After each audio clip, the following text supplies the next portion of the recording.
Hello friends, what's up? This is Kat and welcome back to my channel.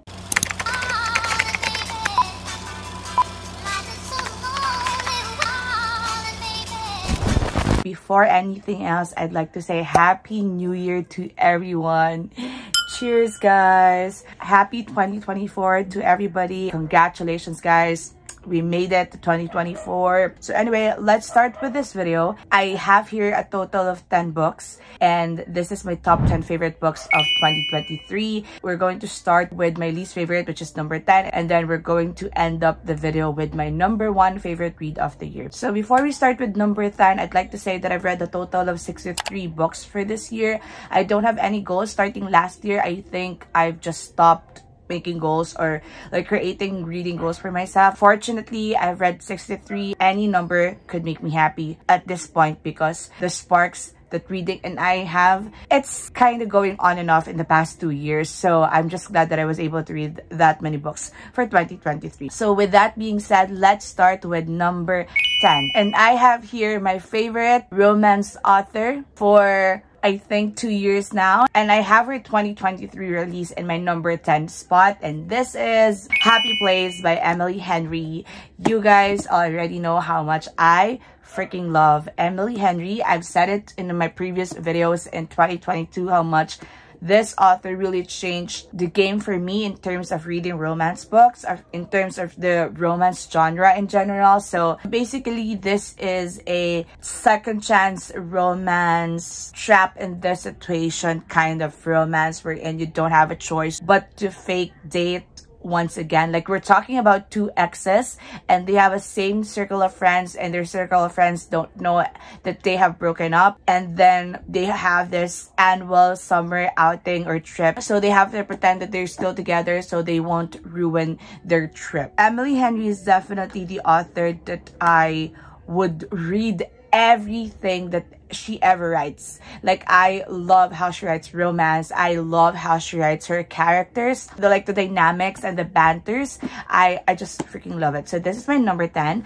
I'm not going to explain it anymore because I think I've said enough about how much I love Emily Henry. Now let's move on to my number 9, and this is a YA historical fiction that I've read in 2023 because a lot of my friends have vouched this book for me, and a lot of them said that I'm going to cry in this book. I tried to read it in Kindle, and because I love it so much, I bought myself a copy, and this is As Long as the Lemon Trees Grow by Zulfa Katu. So this book is just so emotionally gut-wrenching, and I could still remember myself feeling so conflicted about the decisions of the main character. We are following here a YA girl named Salama, and this is currently in the time of a war in Syria, and she was a pharmacist student before the war broke in, and currently in the story she is helping out in a hospital for the injured, and every day she has this urge to leave and escape Syria because she has this responsibility to take care of this sister-in-law who is pregnant. It's a very heavy book, but at the same time it's written so well, and I've said this before, I cannot believe that this book was a debut because it was just so good. Like, I want to read everything this author would write in the future, and I'm now encouraging you to do so because I really love this book. So yeah, this is my number 9. Okay, so number 8 on the list, I was kind of confused where will I put this book, because when I read this book I thought it's gonna be like my most favorite read of the year, but then a lot of things changed in the past few months and a lot of like perspectives changed as well, but this one remains as one of my favorite reads of the year, so I put it in number 8, and this is Finding Me by Viola Davis, and this is a memoir by this actress, by this celebrity that we probably know, that you probably know. I knew her from How to Get Away with Murder, and now it talked about her childhood and how she was raised in a very poor family and also as a Black family. It also talked about how she discovered her talent and skills in acting and where did she start,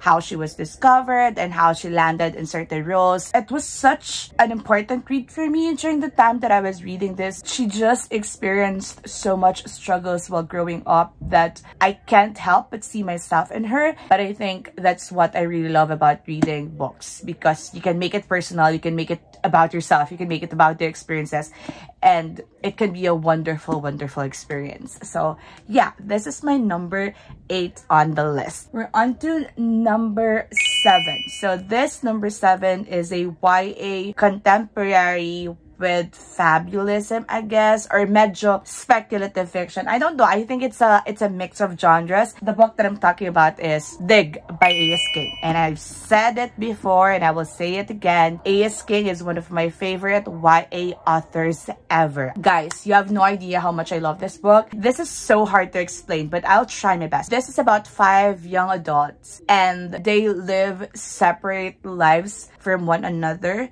but they're all connected because they're cousins, like they're estranged cousins. So this has multiple POVs from different cousins, from different family members. This was just written so well. It reminded me so much of Jellicoe Road by Melina Marchetta, which is one of my favorite books of all time. There are so many mysteries and all of them just made so much sense in the end. So that's why I love this book so much. I just love everything about this. I just love A.S. King so much. Let's move on. Okay, so number 6 on my list, I don't have a physical copy because I sold it before and now I'm regretting my decisions in life.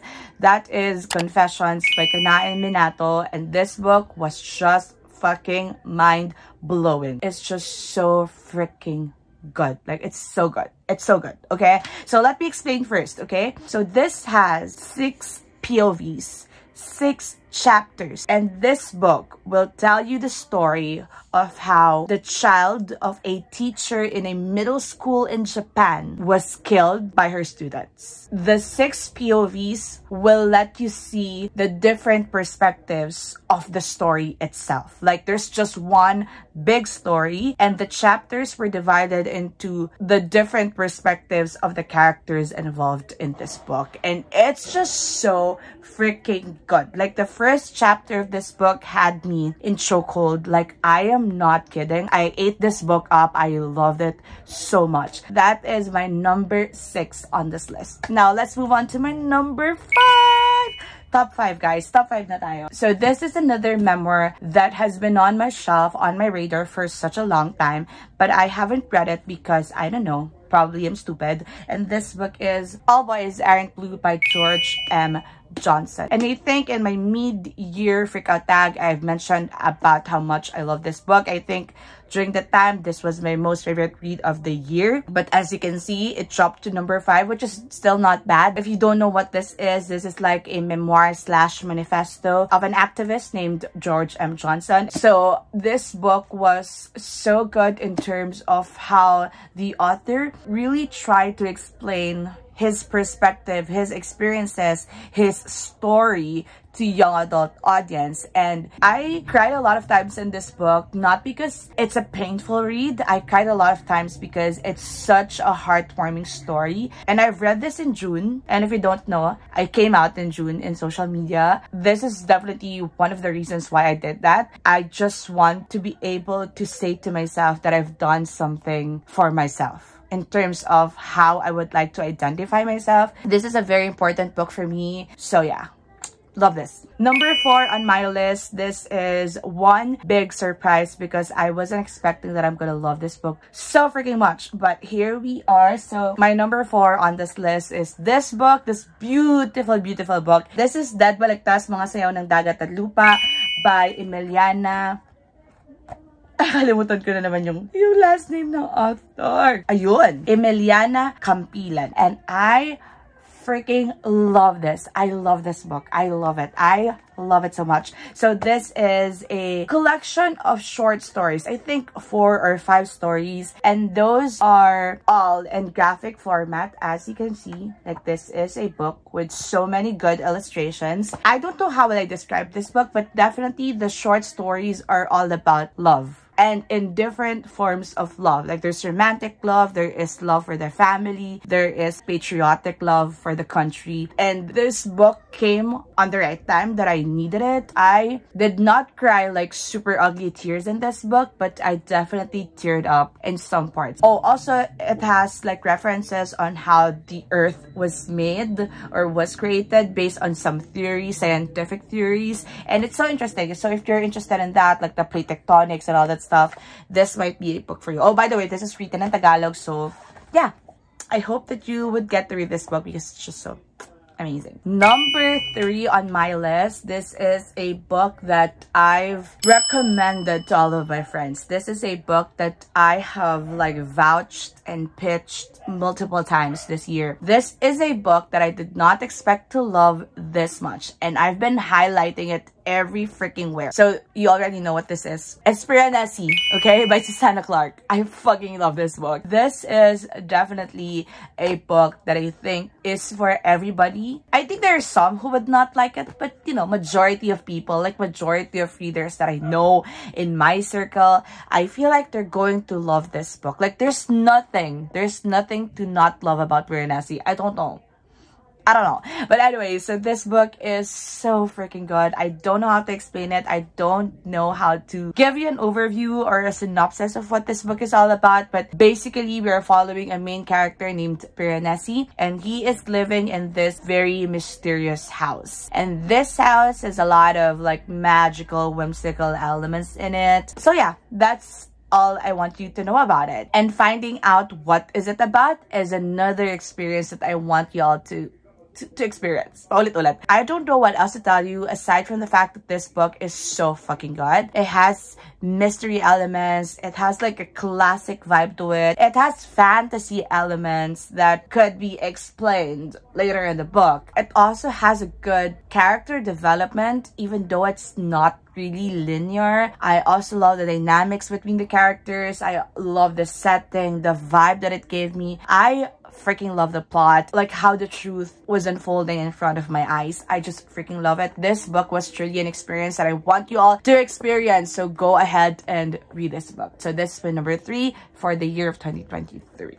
Okay, so let's move on to my number 2, and this one was my most favorite book of the year until I guess around November or October. Yeah, because that's when I've read my number 1. So this book, I don't have a copy with me because I lent it to my friend. The book that I'm talking about is Maybe You Should Talk to Someone by Laurie Gottlieb. And this book, if you know me, like if you've known me for the past few years on Bookstagram, on BookTube, and anywhere else, you know that I ate shit like this. This is a non-fiction. It's a collection of stories. It's also like a memoir of the author, who is also a therapist named Laurie Gottlieb. So in this book, she was trying to tell a number of stories about her clients in counseling, in therapy, which with consent, of course. And then her finding herself as a client of another therapist. I love every book that talks about mental health, books that are so inspiring and hopeful for people that are dealing with the same things,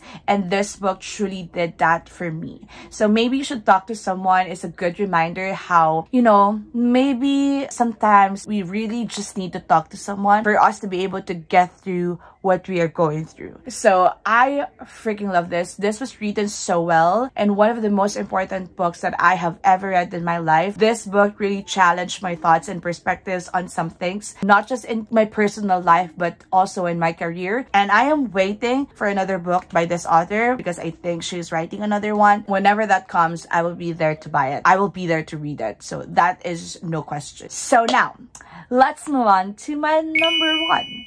My number 1 book. And this book, when I read it, after I finish it, I already know this is going to be my most favorite book of the year. Like, no cap, no brainer. I just freaking love this book with all my heart. And this is another memoir about mental health, about psychology, about therapy, about counseling. This is What My Bones Know by Stephanie Fu. And this book, oh freaking gosh, I don't know what else to say to you about this book. It's just so fucking good. It's just so good. This was written so well. So well. okay? This has a lot of things that I haven't understood yet prior to reading this book, specifically about trauma.